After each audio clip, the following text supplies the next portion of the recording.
got some people in this parking lot that say I'm a survivor. I survived hell. I survived loss. I survived brokenness. I survived a divorce. I survived all kind of stuff. I'm a survivor.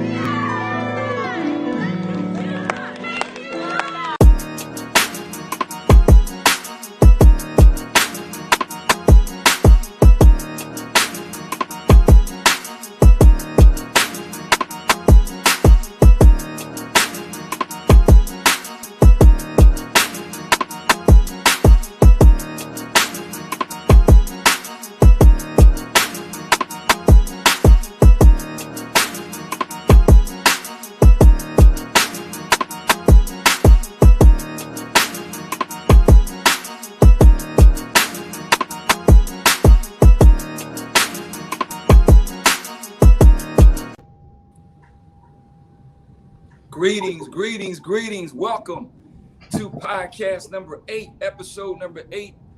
Y'all see who is sitting there? My man, the one and only, the man, the myth, man, come on, stop. The legend, the people's champ, Wilmington City Council President. I never called you Ernest before, but I'm going to give you your props here tonight. Not too many people Ernest, Trippi Congo the second. I wish I had one of them DJ things. Oh, man. Ladies and gentlemen, he's here. He is here, y'all. We got him. We booked him. We locked him in. He's ready to go. I'm ready. He's looking good. He's suited and booted. Y'all know me. I'm in my Adidas sweatsuit. You should have told me. We're so excited to have him. Everybody that's coming in, y'all know what it is. This thing needs to blow up tonight. He is here. He is ready to answer questions. He is ready to talk about what is going on in the city of Wilmington, how we plan on bridging the gap between faith-based and our city government. He is here. He's ready to rock and roll. Ladies and gentlemen, let's welcome again my brother, Wilmington City Council President Trippi Congo. Welcome to the show, bro. Oh, thank you, Pastor. I appreciate it, man. I noticed you said this is your 8th episode. Yes, sir. I mean, so technically I'm in 8th place, but that's all right. We're gonna talk about that, once we get off camera. No. 8 is the number of new beginnings. All right. I knew you would turn that around. 8 is the number of new beginnings. I appreciate being here, man. I really appreciate the invite. Just looking forward to a conversation with you. How we can both just do better and do more. So well, listen, I'm on board. I know the people are ready to go. Again, like I always say, they want to hear very little from me. They want to hear from the guests. And again, a lot of people, you're known throughout the community. You're known throughout the state of Delaware. And again, man, we are just so proud. And we're glad to have you on our podcast as our special guest. We know that you're a very busy man. So we're going to leverage this time. You ready to jump right into it? You ready to go? Yes, sir. I'm ready. Okay, let's go then. Well, first of all, before we get started, ladies and gentlemen, y'all know what to do. Y'all need to share, care, tag, do whatever. He's in the building. He's here. He's in the building. We got him. So while we got him, we're ready to go. First of all, Trip, man, do me a favor, man. Just kind of introduce yourself. Tell everybody who you are and just provide a little background, and then we'll go into the questions. Okay. All right. I was born and raised here in Wilmington. I'm the father of 5 children, Max and Morgan, Milan, Mason, and Mariah. I'm a public servant. My family has a business, a family business, the Congo Funeral Home, which my parents started back in 1975, and I'm running that now along with my sister. And I guess through the experience of being a licensed funeral director in Wilmington and being able to help like so many people, this is just another way that I can help. So that's why I really got into politics. I just want to be able to help more on a different level. And I appreciate the love and the support that this community has given me and my family throughout the years. And for that reason, like I just feel that there is so much that I have to do just to give back. Like my parents and I and my sister, we've always been really big on just giving back to those who have given so much to us. And that's why I'm here, honestly. And I think that's why I'm in this position, because people have seen me, they've watched me grow up, and as an adult, they have seen me just constantly try to give back to the community, and always put the community first. And that's never going to change. and I just look forward to being able to do more. And I can't do it by myself. There were 12 of us on council. There's the mayor, and but most importantly, there's the community. So that's what I really want to focus on tonight. Is not really necessarily me. I know that government does play a huge role in trying to change and reinvent Wilmington. That was one of my campaign slogans. I really want to lay the foundation of reinventing Wilmington. I think the church plays an even bigger role because you touch so many people. You have the ability to touch so many people. Um, but that's it, man. I just appreciate the love. I'm looking forward to our conversation. Hey man, this is dope. Ladies and gentlemen, Wilmington City County President Trippi Congo is in the building, and we get ready to get this thing started.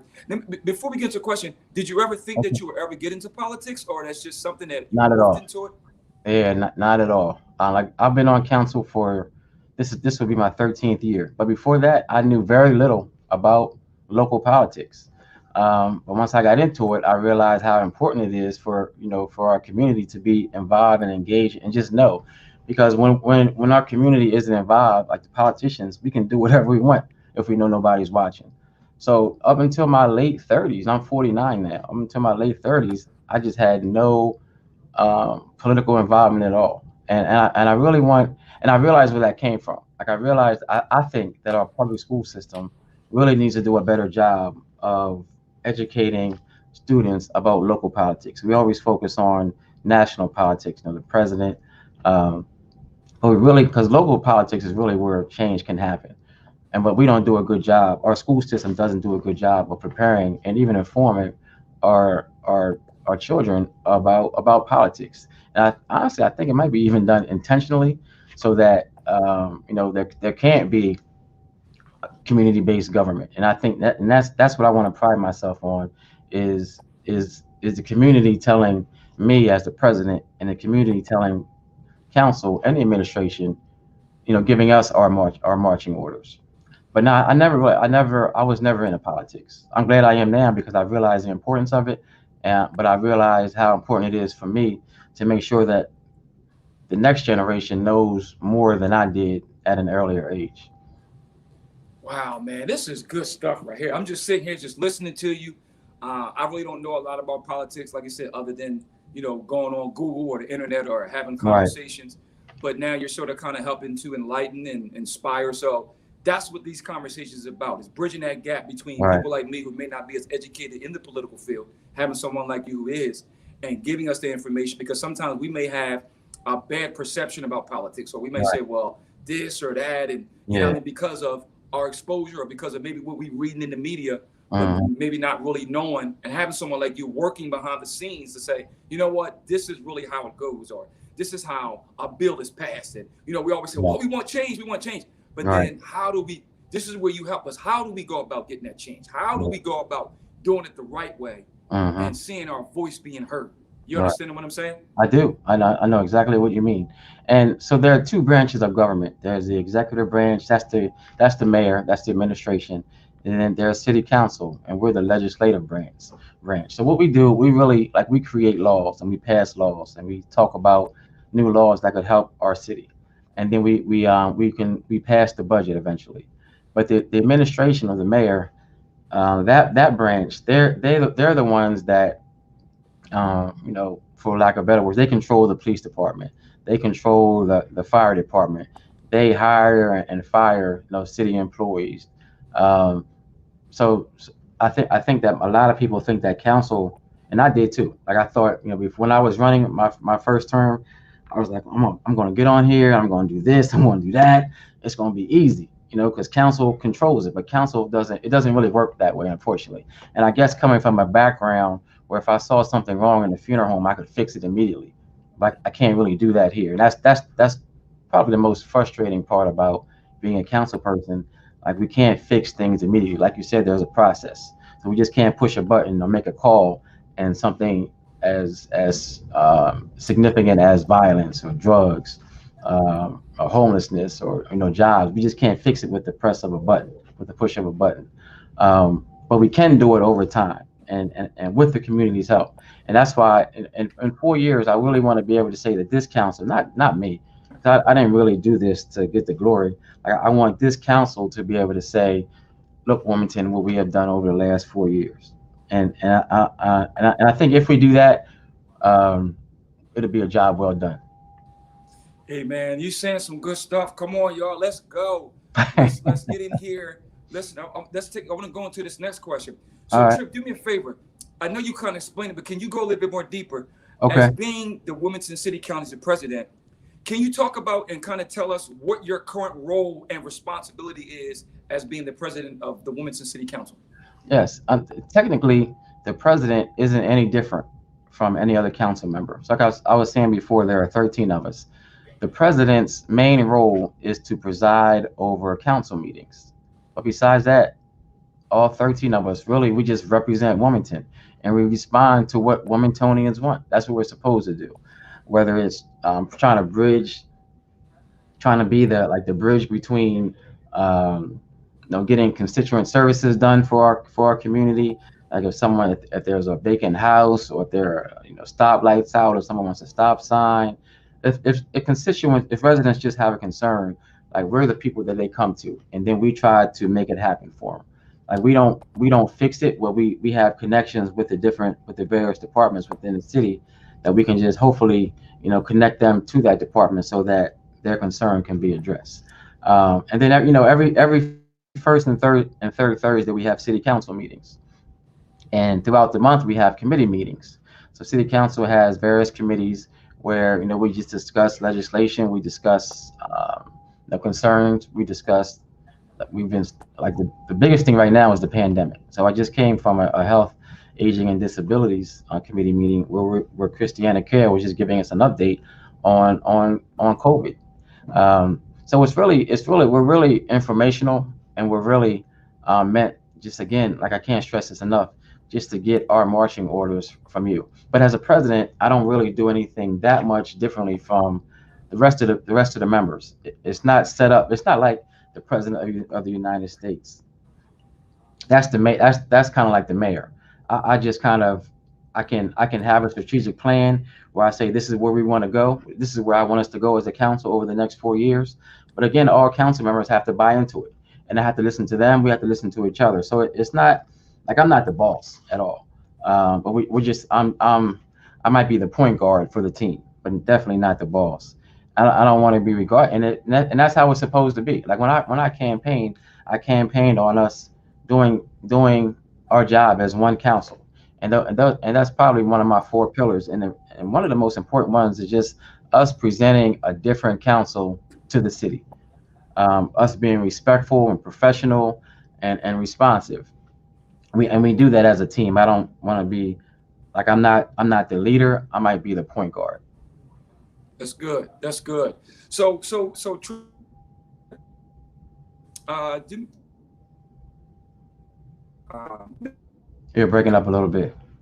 can you talk about uh we have some technical difficulty. Oh, I so can can hear you you. talk about the fact of your relationship with the mayor? Like, what type of relationship do you have with the mayor, and how does that impact your current role and responsibility as far as serving the residents of the city of Wilmington?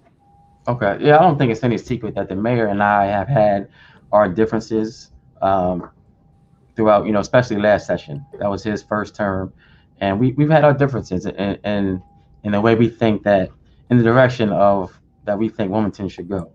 Like I said, I'm very community based, and he's more of a developer. Not saying that either one is a bad thing, but we definitely had our differences. But I realized that I do have to be more open minded, in order to get things done. I'm never going to compromise my community just for the sake of getting along with the mayor, or matter of fact, and like other council members. I think I'm here because the community knows that I've never compromised the community during my 13 years on council, and I'm never going to do that. But I do have to be, I think I have to be a little more open minded, and um, just willing to do things a little differently, but never putting my community at risk. So we have a working relationship where we have meetings every other week where we're just trying to get to know each other better. So I think that's really important. So he knows how I think, I know how he thinks, quite frankly, like when I won and when he won, the first thing I did, like I called him and I congratulated him.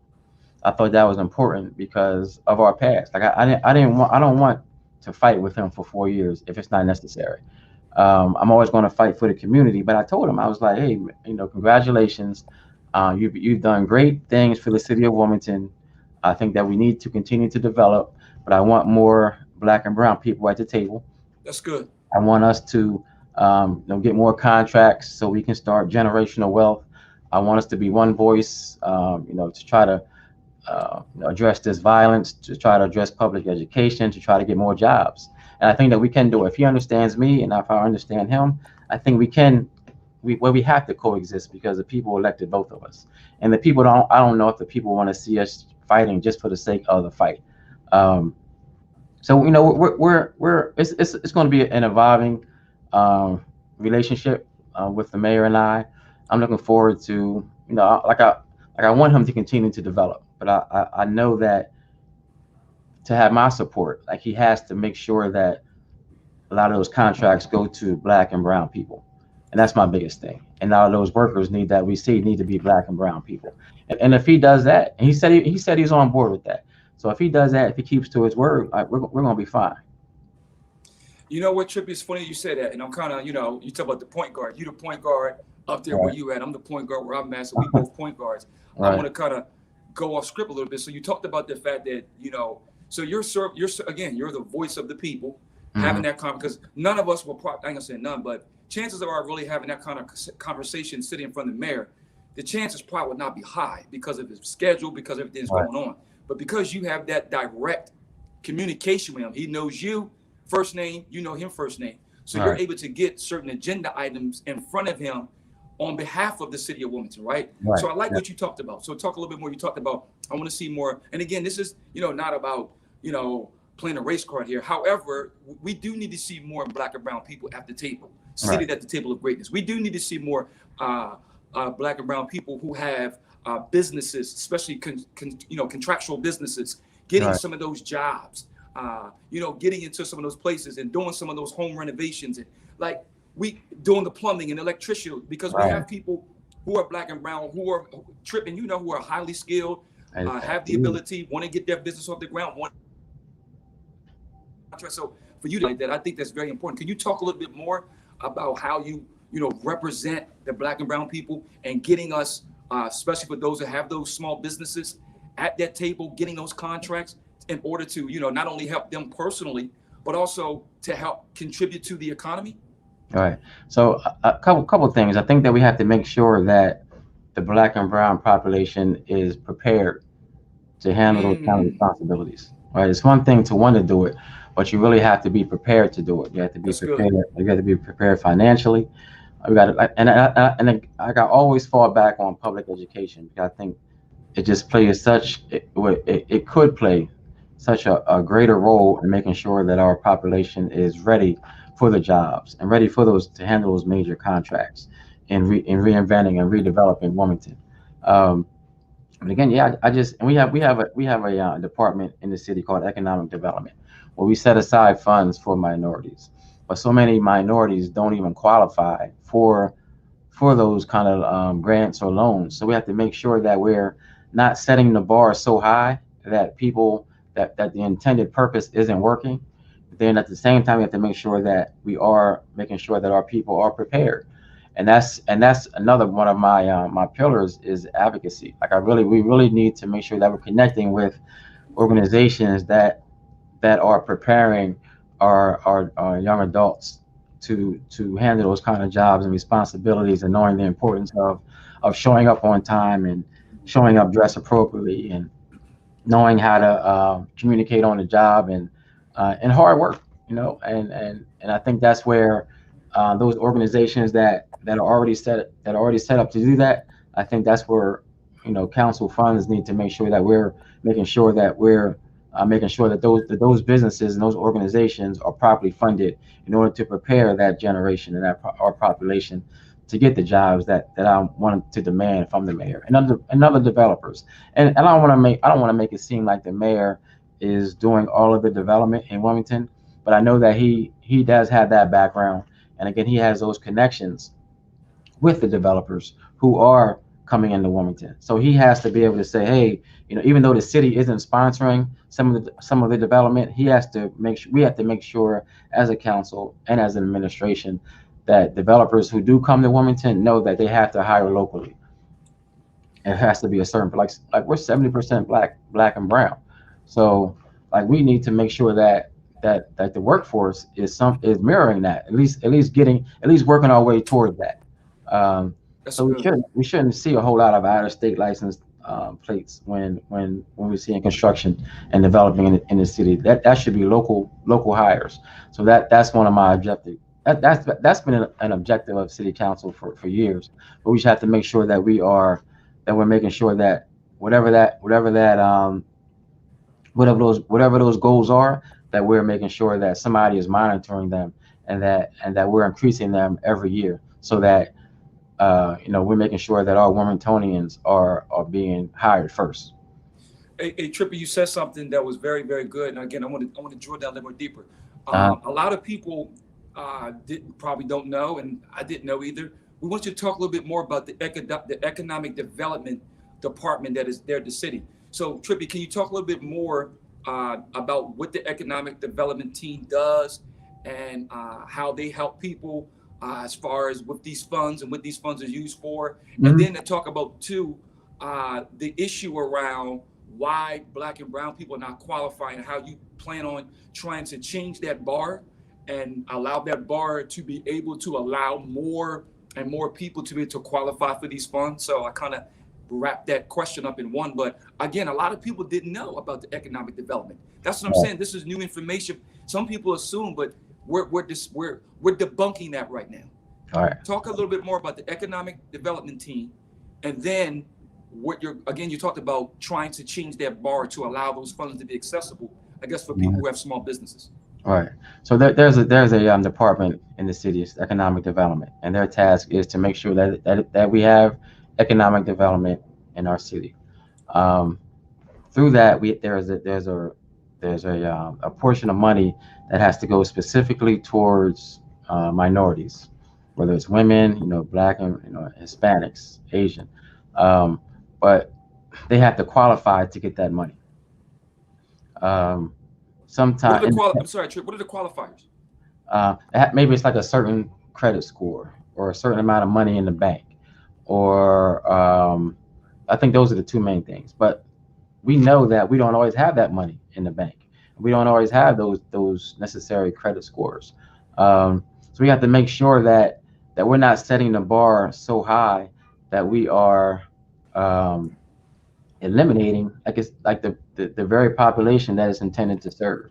Um, so so and I think that's where the community really comes into play. So that like once the community knows, they know that okay, this is what I need. If I'm coming to the city now and I need some assistance, this is what I need to be able to bring. Like you just can't bring yourself. You got to bring something with you. And I understand there has to be certain criteria. I'm not saying give everything to anyone, but we have to make sure that we are making it fair, um, and we're making sure that we're just not eliminating the very people that it's intended to serve. Like I've been on council before, and I came in. I just throw like say if we had $1 million in the budget for economic development, and say 500,000 of that was supposed to go to minorities. Like I've been on council before, and once we review that budget at the end of the fiscal year, 400,000 might still be in there. And we're like, well, what happened? And it was all because that people just didn't qualify. So we just have to make sure that we're having those kind of conversations. Like we don't, like council does not control the economic development um, department. That's the mayor. But we can have the conversation with them, and we have to make sure that the community knows that they want us to have those kind of conversations with them also, so that like I'm only one person, and we're only 13 as a council. But if we're able to bring hundreds, if not thousands, of people to meetings and to conversations with us, that's when real change, I believe, really starts to happen. When they know that they're not just talking to me, they're talking to couple thousand people behind me who also want the kind of change that I'm talking about. So Trippy, we got 5 minutes before we go to a commercial break.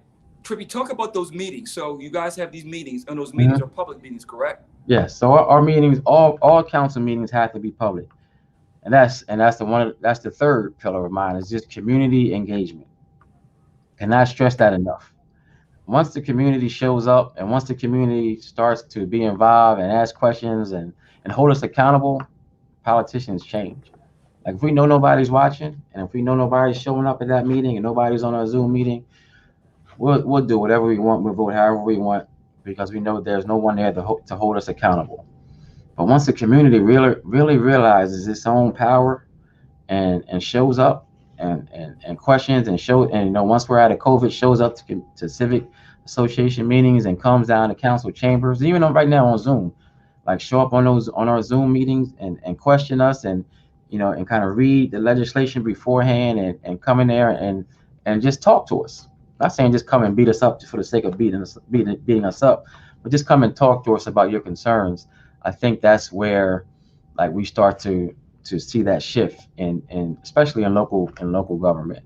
I just can't stress that enough that the community is way more powerful than any council member will ever be.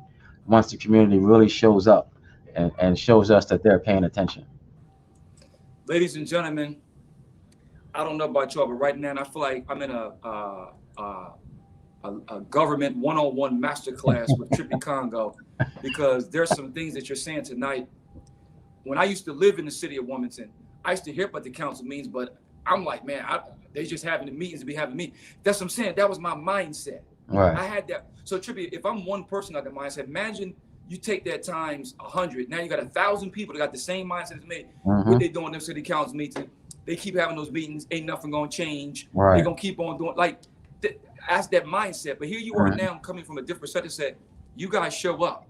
You guys come to these meetings, jump on Zoom, hold each and 13 of us accountable, ask questions. Right. Let us know that we need to be doing this, we need to be doing that, because we know that Trippi, there's power in numbers, okay? Yeah, exactly. So now you're saying that, like I said, the whole time I was living in Wilmington, I was just out there, man, they're not gonna listen to me. That was my mindset, because I was never educated and I was ignorant. The word ignorance means just lack of education. Right. You're educating people tonight. You're educating us. You're showing us some stuff that you're showing us some stuff, Trip, and saying things, Trip, that, you know what I mean, that we probably didn't even know as far as individuals. So listen, y'all, we about to go to, we will do outro. Yeah. Listen, we're about to go to a commercial break. I also want to give everybody just let everybody know that for individuals who sending things in the mail or want to reach out to us, whether you cannot do it digitally or whatever, or you just want to send us your prayer in the mail, you want to send a prayer, you want to send a seed, a love offering, donation, you can do that at P.O. Box 1491, Barrett, Delaware, 19701. Well, again, we'll say that again at the end of the broadcast. But again, we do have a P.O. Box. It's NCC at P.O. Box 1491, Barrett, Delaware, 19701. Listen, y'all, we're about to go to a commercial break. This is phenomenal. When we come back, the next question we're going to ask our Wilmington City Council President, Mr. Trippi Congo. We're going to ask him what are some of his agenda items that he wants to implement in order to bridge the gap with the faith base. Because we're going to talk about when you do your peace walks and you go live on Facebook. I've seen you do that a few times. Right. My wife have had conversation that, Trippi be out there in the streets. So we're going to talk about that after this commercial break. We're going to go to commercial break, y'all, and we're going to come back and we're going to start talking about his integration and his interface and his partnership with the faith-based community. Don't go nowhere. Stay with us. We'll be back. All right. Well, I got some people in this parking lot that say I'm a survivor. I survived hell. I survived loss. I survived brokenness. I survived a divorce. I survived all kind of stuff. I'm a survivor.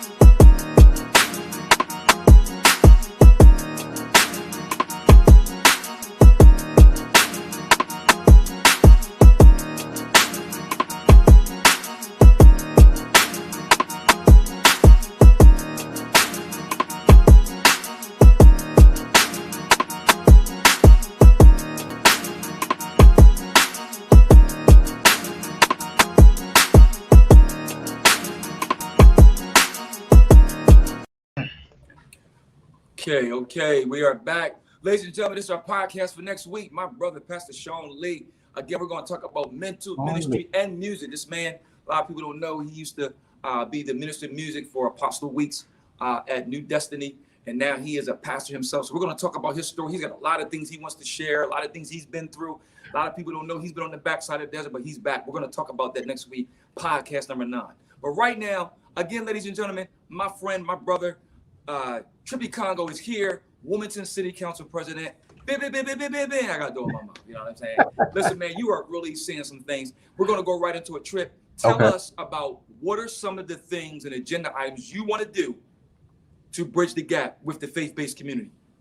I think we just have to start with the conversation, you know, like this. Like the church has always, in my opinion, especially for Black and brown people, the church has always been like the hub for us. And what we weren't really political. We didn't have we weren't in any elected seats, you know, Right. back in the 60s. But the church was where it was. And I just see the church as being so much more powerful and influential than me, than any council member, than the mayor. Like you all have the ear of thousands of people at least once a week.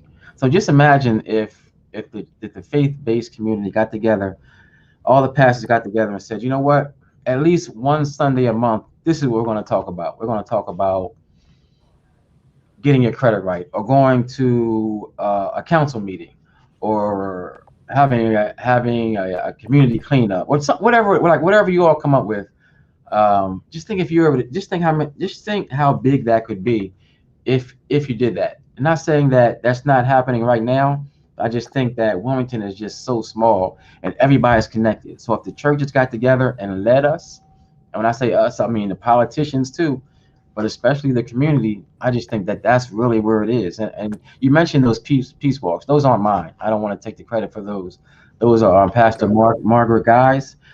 Whenever there is a shooting or a homicide in Wilmington, she always tries to go to that location within a week and just have a prayer walk. They are very powerful, and the community really appreciates them.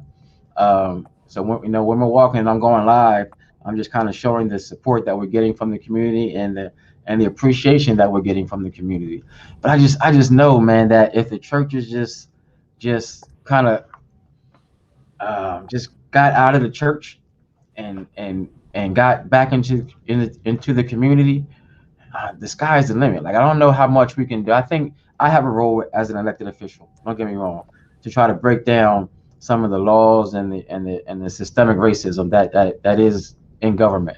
But I just think that the church can do so much more and can activate so many more people than politicians can.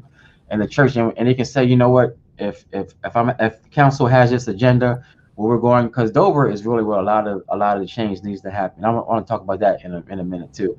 We're saying like we're going down to Dover, and the church, and every church had a van. Just think how impactful that could be, with hundreds of vans going down to Dover saying this is the change that we want, and this is the change that we want right now.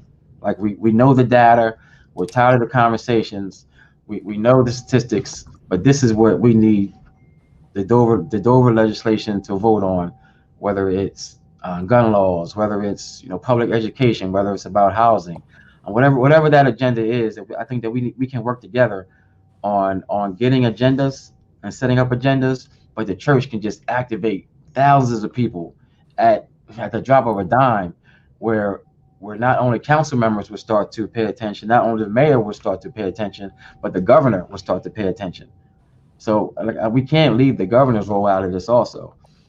So once we get his ear, and once he knows that thousands of us are coming for right now on a Zoom and holding him accountable and holding all of our legislators in Dover accountable, I just think that the church, I think that has to come from the church, because people, your congregation, they believe in you, just like some of the community believes in me, and some of the changes that I can make. I think that the congregation, which is also made up of that community, believes in the pastor, and if the pastors were able to get on one accord, and again, not saying that you're not now, but just have an agenda, you know what I mean, and saying, Yes. this is how we're going to move Wilmington forward, like one step one through 20, and at least once a month. This is what we're going to teach our community, whether it's about politics or whether it's about being a good neighbor or whether it's about going to your civic association meetings, whether it's about um, how to show up for a job, whether it's about financing and getting a bank account. Like just think how many more people could be informed if the churches were able to do that. So like I just always believe that the church, because that's how we got where we are now because of what the churches did for us in the '60s. And I think that we're at that moment again now where we really need the churches to be our backbone. Hey, Trip, man, you're saying some stuff because it's hitting home. So for a guy like me, my church is not in the city, but I was born in the city, raised on North Side. My wife, Pastor Donna, she was born in Yeah, the city, East Side girl. Um, and we love our city. You know what I mean? We right, love the city of Wilmington at the end of the day. And we've had conversations in the private quarters of our home, and which leads me kind of to my next question, which I'm pretty sure a lot of people we talk about is the gun violence. right. Right? We know there's the gun violence. We know we love our young people, and Hmm. we know that a lot of times our young people are doing things for different reasons. Some of Right. it could be, social, emotional, economic background, whatever the case may be. There's various reasons why people are doing some of the things that they're doing. So, Uh-huh. we pray, and we know that prayer is good, right? But we know that, like you said something, the church activated, right? I've Right. seen comments coming on, people are commenting.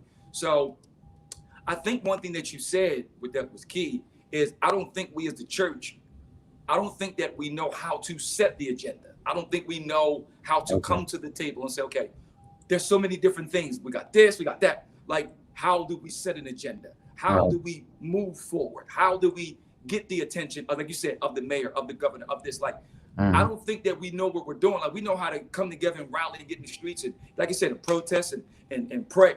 That's great. Right. But now to take that thing to the next level, it's levels to it. There's a Hmm. process. You understand? You teaching this. There's an approach.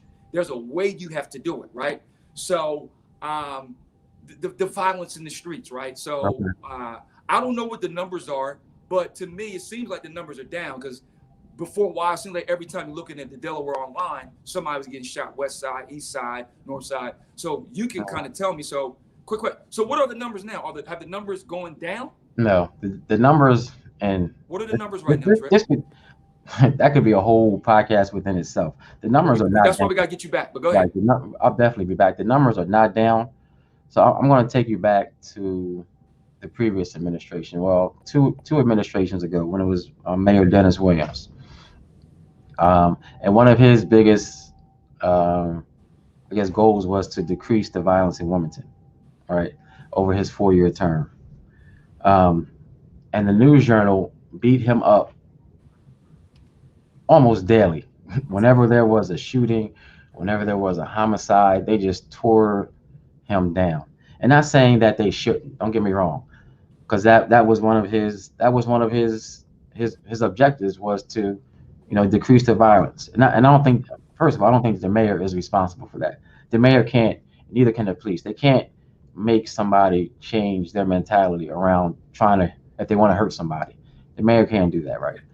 But like you just said, the perception of Wilmington then and the perception and the way the media treated it then and the way the media treats it now is totally different. And I think that's really, really unfair that Mayor Williams was crucified because of the violence in Wilmington, but our current mayor hasn't been when the numbers are higher. And again, I think that's done intentionally.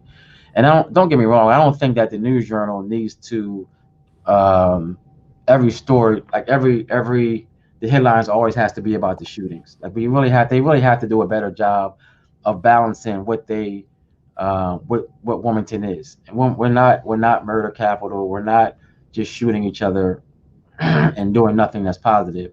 So I think the media does have to do a better job of promoting the good stuff in Wilmington.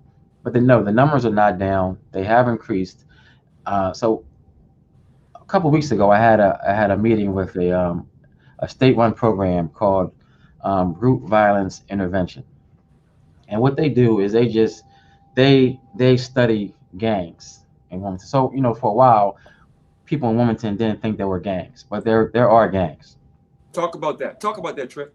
There are several gangs in Wilmington. So what they do is they study the gangs, and they know who the players are in these gangs.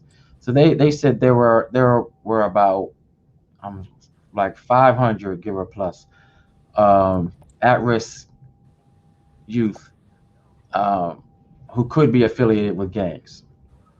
And then there were about 100 or so active members of different gangs in the city. But if you think about that, like most of those children, they don't want that life.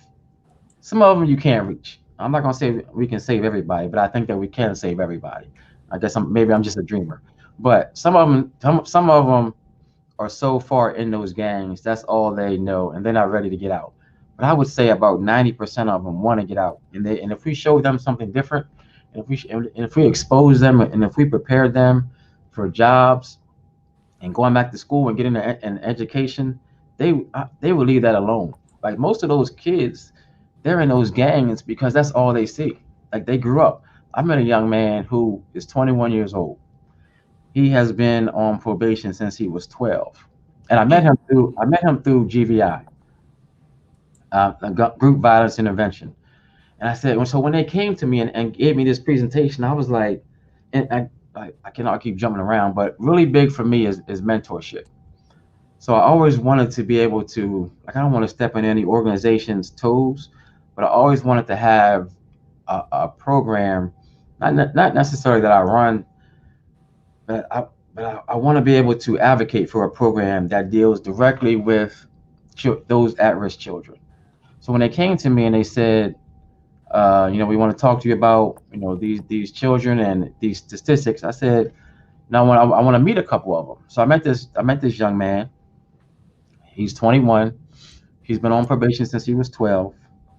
Um, but he's ready to get out. He just didn't know how to get out. Like he's and I grew up with so many friends who at 21 they were still deep in the game and they weren't ready to get out. So I really wanted to commend him just for being tired of going back and forth to jail and not being there for his family, getting harassed from the police, and always having to look over his shoulder. He's like, I don't want to go back to the streets. I want to get out, and I could tell that he was sincere. So I gave him a job. That's awesome, Trip. Right? So, and I know it's not going to be that easy for everybody, but I just think that if we're able to provide some type of mentorship for those children, that we would really be able to show them a different path. And I really want to be able to do that over the next, I don't want to say 4 years, but I want that to be one of the accomplishments of my presidency with City Council. Is that, and I think that we can have an immediate impact on gun violence if we just like wrap our hands around these young men and women, and not say it's the family's fault, but include the families. Like we got to wrap our hands around them and their families, and until we do that, I don't know what else could work. I don't know if like public education that will work. That's going to take a very long time. But if we're able to reach those children, and I've always thought that, but seeing it happen, like it really just kind of solidified my dream of really reducing like the gun violence. And and I hate when people, I'm a funeral director. I've been a funeral director my whole life, right? So people think that I look forward to children hurting each other because my family profits off of it. And that is just so like disgusting for people to even think that I look forward to burying some of my friends' children. Because right Wow. now, like, we all grew up here, so we all know who's getting killed and who's getting hurt. So a lot of families who come to us, they're my friends. They're my friends' children. So why would I look forward to burying one of my friends' children? Exactly. So I just like I wish that people could change, just kind of look like take themselves out of the picture, like put themselves kind of in my shoes. Like I would never, like I don't want to bury my friend's children. I don't want to bury anybody's child. That's not how God set it up to be, right? So um that's just like a sidebar because just like that irritates me to no end when people say, between all the gun violence, y'all doing good. I'm like, I can't. I almost want to walk away from them, but I gotta be respectful. But Right. like we gotta change that mentality of thinking that's okay to even talk about. Like nobody's looking forward to burying a child, especially a child of somebody that you know. Uh, Exactly. but I like when I met that young man and I saw that he was ready to work and he was ready to change his life and he could go back in the streets and make way more money than he's going to make with me. But he knows that that money is fast, but it's short lived. It's short lived. Comes at a risk of harming himself or harming his family. He said, I had enough of it. I want to do something different, and I'm willing to work. So now he's working with me, and he loves it. Like he has a suit. It was like I think it's the first time he's ever been in a suit. He said his mom is so proud of him, and I just A think that blessing, Trip. like if we're able, and that's not really to show. That's just I gave that story to show how impactful mentorship could be. And if we give the children a chance, because they don't want, like most of them don't want to be there. And if we just deal with them directly, one on one, I just think we can make an immediate impact on gun violence.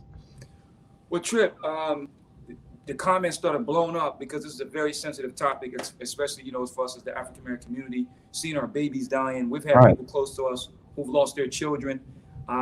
You've seen me going, in the Congo, Legacy Center, Yeah, yeah. whether I'm doing a viewing, whether I'm praying, or whether I'm doing a eulogy.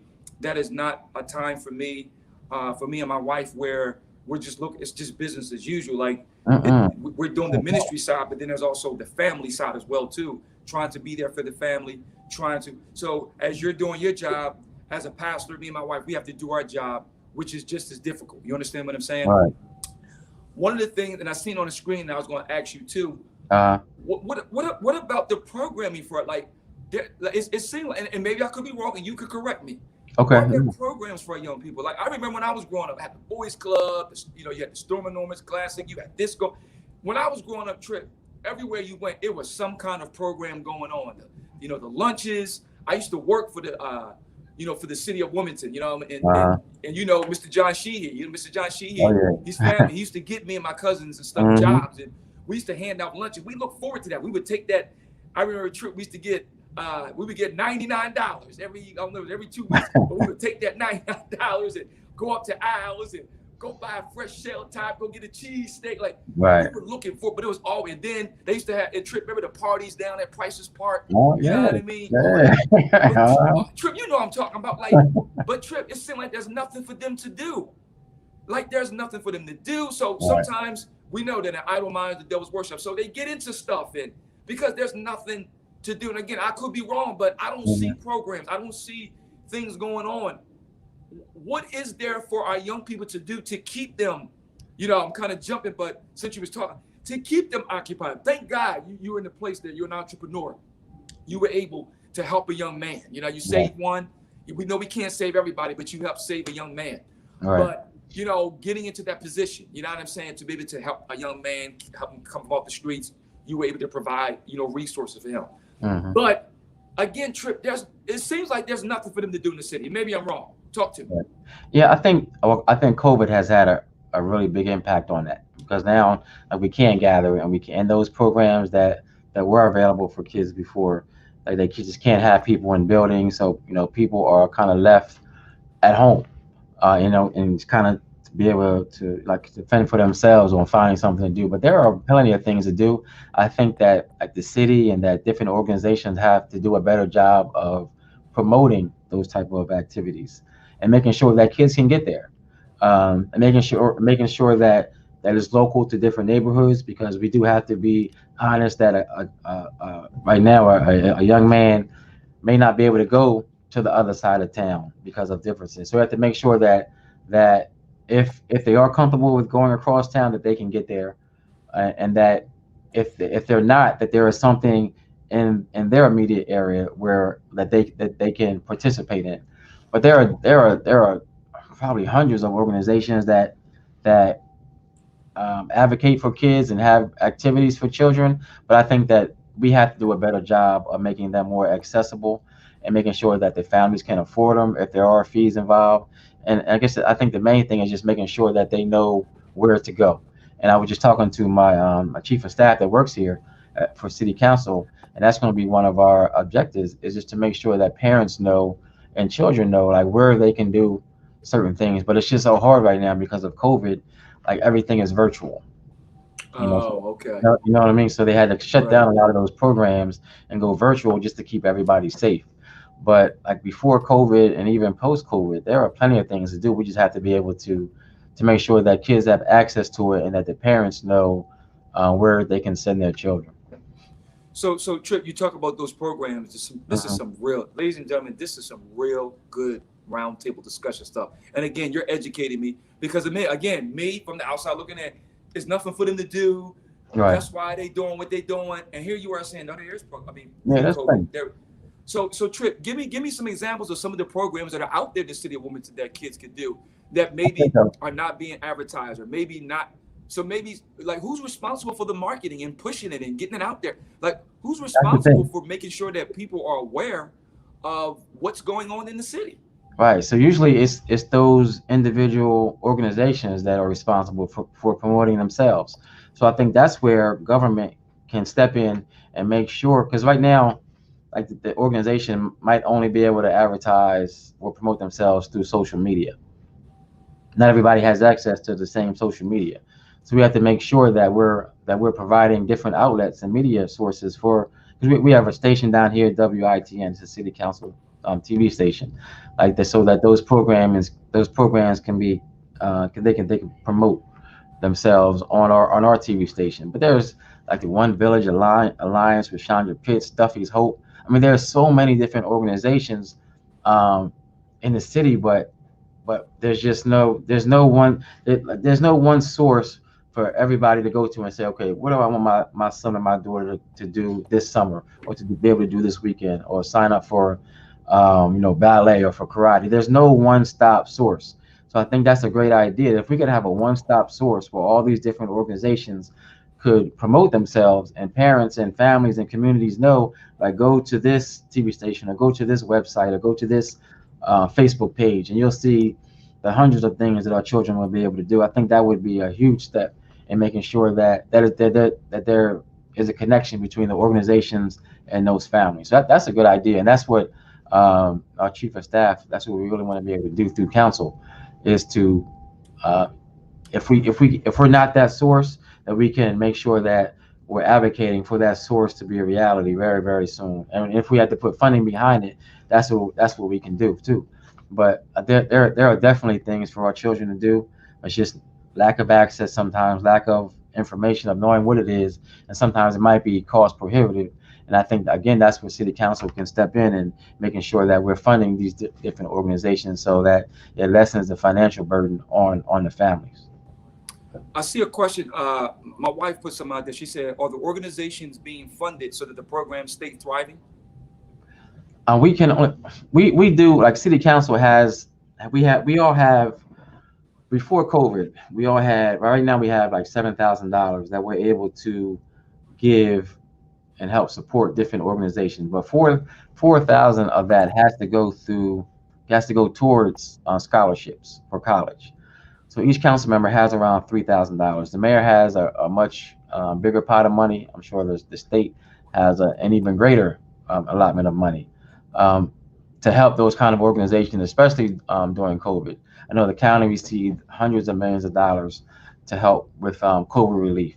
So we have to make sure that we are making that we're connecting those organizations with the financial resources that can help them stay afloat, especially right now during COVID, and especially post COVID, when children will be able to go back into those buildings and back into those organizations to stay busy and stay preoccupied and help them to grow.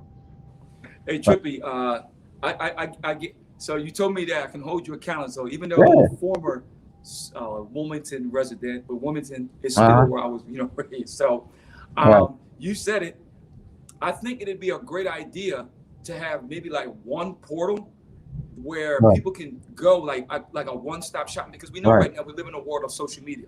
So right, whether people are scrolling on Facebook, whether they're scrolling on Instagram, or whether uh-huh, they're scrolling or YouTube, there has to be a portal that maybe the city can build or it can come through council, but that way people can say, go to the www.citycouncil or advertisement.com, and on there, Trippy, are all the organizations alphabetized, a description of what they do, because people are visual. So when something is out there, they'll go to it, they can see it alphabetized, they can see what they provide, they can see the hours of operation, they can see, and then that way people can kind of browse like shopping. Like they're going shopping, but all this disparate information needs to be consolidated into one portal.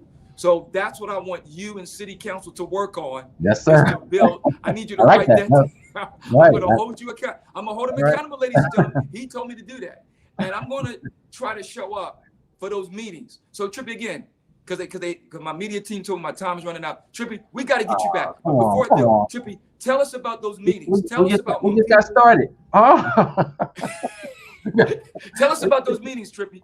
All right. So again, our city council meetings are the first and third Thursdays of every month. You can go to www.wilmingtoncitycouncil.com to sign up to see what we're going to talk about, to sign up for public comment. We also have committee meetings throughout the month. You can click links to find out the different agendas on those meetings, and again, you can be a part of those Zoom meetings and comment. You can give us feedback, suggestions, and the more that we're able to include and engage the community, the more the community is gonna win. It's not about me, it's not about council, it's not about the mayor. We're all here to make sure that the community wins. So just come and show up and hold us accountable. Like Pastor, like you just said, if you see me starting to go to the left, call me out. And I have no problem with it, because I think that everybody gets into politics with good intentions, but over time I think that we form friendships and relationships, and we don't want to offend other elected officials, so we kind of forget, we get sidetracked. But hold me accountable, and I'm perfectly okay with that. And I would never hold grudges. I want to be successful. When people tell me that they I'm in this, they're so excited about me being in this position because they know I can make change. That almost gives me the chills. I'm like how can I do that? But I think I can do that if you hold me accountable. So I'm always open for feedback and criticism and just suggestions on how to be better. I know I want to be more present, and I appreciate you, Pastor, seriously, for holding me accountable and making sure that I'm here tonight. I know it was a struggle, but I'm glad that you didn't let me sway. So I'll be back. This is awesome. So I'll be back, and I think through this, we came up with some solutions, and one of them is to have that portal where residents can go, and I think that has to be shared through the school system so that all the parents know to go to this portal to say, this is what my child can do this weekend or this summer or this holiday break. Well, listen, he said it, ladies and gentlemen. It's recorded. It's on tape. He told me to hold him accountable. I'm going to hold him accountable about this portal. I know who his secretary is. I know Tracy. I know his big sister Wayna. I know her personally. I know she's watching. So I got two people who I know personally that's going to make sure I hold this man accountable. And guess what, y'all? It's working, because I sent him a text message yesterday and he responded within a minute. It didn't go out there in the no man's land. I didn't hear no crickets.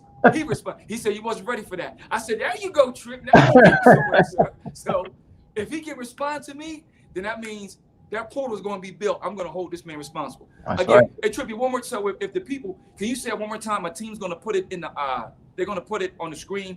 What is the website to go to the city council meetings? One more time, Trip. I just if they Google Wilmington City Council, it'll take them right to it. Okay. Wilmington City Council. Yep. And then it'll take them right to. It'll take them right to our website, and you have access to the meetings and all of the agendas for those meetings. And you have access to different council members too. You'll be able to get our phone numbers and emails, so you can find out who your council person is, and you can talk to them directly about some of your concerns. Trip, man, listen, it's still too much to talk about.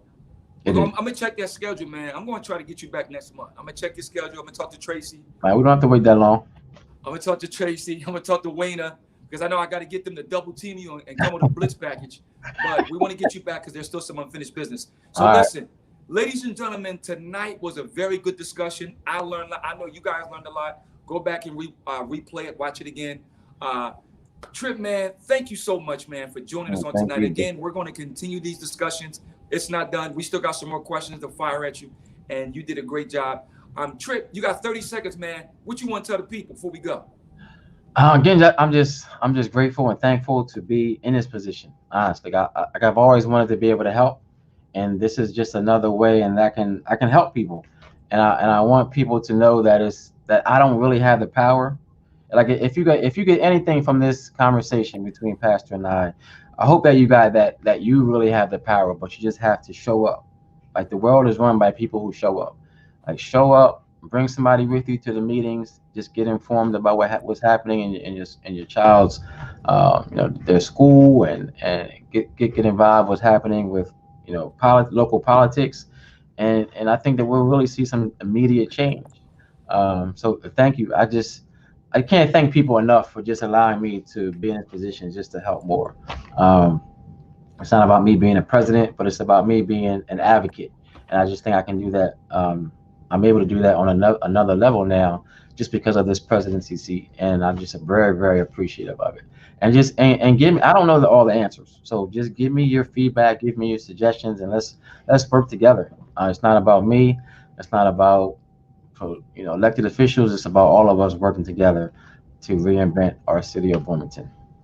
Hey, man, there you have it. And then, Trip, we'll talk offline, but maybe possibly doing in the summertime, maybe some type of outreach event in the community, where, you can do some different things and just have different speakers come, not preach for long, to maybe share 15 minutes, words of encouragement, because you got the resources, set it all up, get the stage and all that, and just come, man, and preach, share the word, have food, fun, felt, all that kind of stuff. But yeah, that's my thing. Right. So let's talk about that. Okay.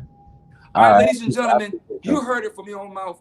My wife had to correct me. She said that Trippi, that Wayna is Trippi's little sister. So I'm sorry, I got it all messed up. So no, she's definitely my older sister. Oh, she's older. I was saying, way older. See, that's way another older. conversation. Wayna's probably saying, Trippi, you better go here somewhere. Listen, man, I love you, man. I thank you for coming on. I'm going to get with Tracy. We're going to get you back on here because there's a lot of unfinished business. People still got questions that still need to be answered. Tonight, you did great. Listen, y'all, go to the website, nccfde.org. Again, check us out, NCCF Virtual Church, this Sunday. Also, on March the 7th, we will be reopening and opening our doors. Only 50 people in the building, even though the governor has allowed 50% capacity. We're still going to only have 50 in the building. First didn't make it. Temperature checks at the door. Questions being answered. Listen, we love y'all. We got to go. Tonight was dope. Don't forget, next Sunday, my bro, Pastor Sean Lee's coming on. Mental ministry and music. And telling you don't want to miss that because this brother does have a testimony in the story. Okay, y'all. That's it. This your boy, Bishop Ray Taylor. Down here with the media squad. Pastor Rondell.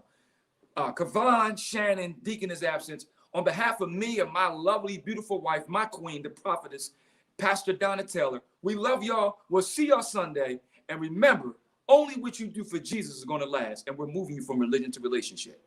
Let's go. I got some people in this parking lot that say I'm a survivor. I survived hell. I survived loss. I survived brokenness. I survived a divorce.